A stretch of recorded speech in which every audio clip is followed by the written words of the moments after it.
যে গণঅভ্যুত্থান, এই গণঅভ্যুত্থানের জন্মই হতো না এখানে হলো আমাদের এই উদ্যোগ না থাকলে।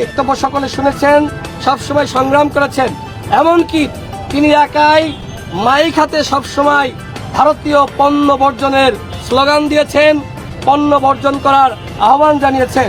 এই গণঅভ্যুত্থানের সময় তারেক রহমান কিভাবে বিজিবির ট্যাঙ্কের সামনে দাঁড়িয়ে গিয়েছিল, কিভাবে বাঁশের লাঠি হাতে দেশের জনগণকে নেমে আসার আহ্বান জানিয়েছিল।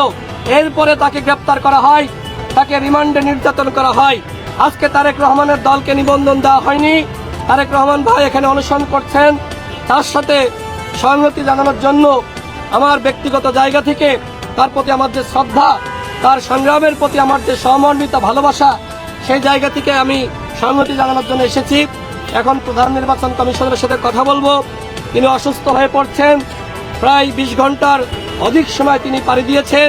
এখানে সারা রাত তিনি শুয়েছিলেন, মশার কামড় খেয়েছেন। এইভাবে একজন রাজপথের সংগ্রামী নেতা তিনি রাস্তায় শুয়ে থাকবেন আর নির্বাচন কমিশনার বৃন্দ তারা কোনো মন্তব্য করবেন না, সেটি হতে পারে না। তাদের মন্তব্য জানার জন্য, তারা কি ভাবছেন, কি করবেন সেটি জানার জন্য মাননীয় প্রধান নির্বাচন কমিশনারের সাথে কথা বলার জন্য এই মুহূর্তে আমি যাব। তারেক রহমান ভাইয়ের যে আন্দোলন, সেই আন্দোলনের প্রতি আমার সংহতি রয়েছে, তারেক রহমান ভাইয়ের প্রতি ভালোবাসা রয়েছে। আমি মনে করি তারেক রহমান ভাই যে আন্দোলন করছে, এই আন্দোলন যৌক্তিক আন্দোলন এবং তার দল আমজনতার দলকে অবশ্যই নিবন্ধন দিতে হবে। ধন্যবাদ। নিবন্ধনের জন্য তো কিছু শর্ত আছে, আমি বলছি জেলা উপজেলা পর্যায়ে বিভিন্ন কমিটি দরকার। এটা তারেক আমি বলছি তার আন্দোলনের সাথে সংগতি হ্যাঁ, দেখুন আমরা জানি 100টি উপজেলা কমিটি লাগবে, 100টি উপজেলা অফিস লাগবে। আমি জানা সত্ত্বেও সেটা ঘাটতি রাখবো এতটা কি আমরা অবুঝ?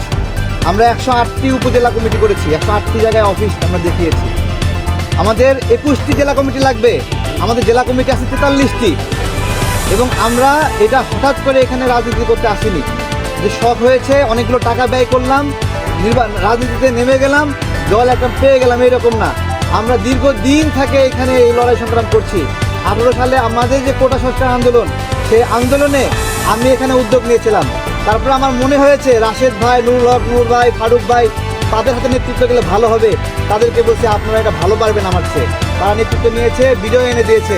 24 সালে যে গণঅভ্যুত্থান, এই গণঅভ্যুত্থানের জন্মই হতো না এখানে হলো আমাদের এই উদ্যোগ না থাকলে। তো সেই জায়গা থেকে আপনারা যদি জিজ্ঞাসা করেন, বিভিন্ন শর্ত আছে। আমি জানি 100 টাকা দিলে একটা কাঁঠাল পাওয়া যাবে। আমি 90 টাকা নিয়ে ঘুরবো নাকি 100 টাকা নিয়েই ঘুরবো বলেন আমাকে? তাহলে আমি তো সেই প্রস্তুতি নিয়ে আসছি। আমরা সব কিছু দিয়েছি। প্রথম ধাপে তারা সবগুলো উপজেলা যায়নি, মাত্র 36টি জেলায় গিয়েছে, উপজেলায় গিয়েছে, বাকিগুলোতে না গিয়ে রিপোর্ট দিয়ে দিয়েছে। দ্বিতীয়বারে 82টি উপজেলায় গিয়েছে, বাকিগুলোতে যায় নাই। হঠাৎ করে তারা তদন্ত স্থগিত করে দিল।